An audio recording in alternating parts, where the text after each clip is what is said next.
আসসালামু আলাইকুম ওরহমতুল্লাহি ওবারাকাতুহু।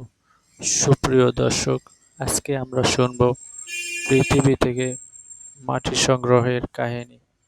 মহান আল্লাহ তাআলা হযরত জিবরাইল ও মিকাইল আলাইহিসসালামকে আদেশ করলেন, বললেন, হে আমার ফেরেশতা জিবরাইল ও মিকাইল, পৃথিবীতে যাও তোমরা এবং মাটি নিয়ে এসো সেখান থেকে। আল্লাহর আদেশ মতো পৃথিবীতে এলো হযরত জিবরাইল ও মিকাইল আলাইহিসসালাম। মাটি নিতে এলো মাটির পৃথিবীতে। মাটি নেওয়ার জন্য জমিনে কেবল হাত লাগালেন হযরত জিবরাইল আলাইহিসসালাম, অমনি চিৎকার করে উঠল জমিন। বলল, না ভাই জিবরাইল, আমার মাটি নিও না, আল্লাহর দোহাই দিচ্ছি, আমার মাটি নিও না, হে ফেরেশতাদ্বয়। জমিনের করুণ আর্তনাদে মন গলে গেল জিবরাইল ও মিকাইল আলাইহিসসালামের। খালি হাতে আসমানে ফিরে এলো তারা।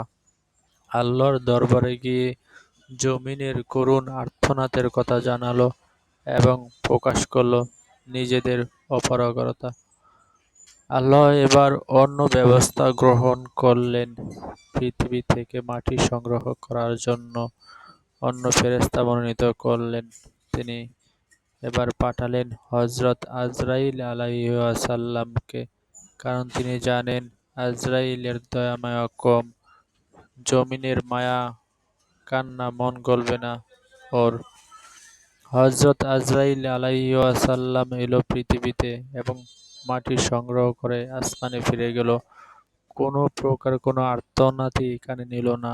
আজরাইল জমিনকে উল্টা বলে দিল, তোমার আর্তনাদ শুনে আমি তো আর আমার প্রভুর কথা অমান্য করতে পারি না। বন্ধুরা, মাটি সংগ্রহ করার গল্প শোনাচ্ছি তোমাদেরকে। আল্লাহর আদেশে পৃথিবী থেকে মাটি সংগ্রহ করেছিল আজরাইল ফেরেশতা। কিন্তু তোমরা কি জানো কিসের জন্য মাটি সংগ্রহ করেছিল ফেরেশতারা? কেনই বা পৃথিবী থেকে মাটি সংগ্রহ করেছিলেন?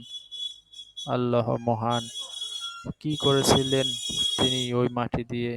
জানো না, তাই না? না জানারই কথা।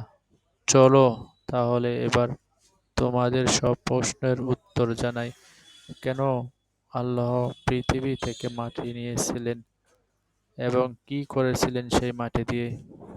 চলো আর দেরি না করে সামনে চলি।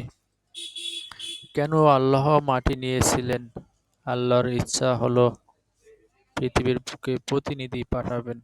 প্রথম প্রতিনিধি, প্রথম সৃষ্টি পৃথিবীতে বসবাস করবে এবং আল্লাহর ইবাদত করবে যারা, পৃথিবী নামক রাজ্য রাজস্ব করবে তারা, প্রথম জাতি, প্রথম সম্প্রদায়।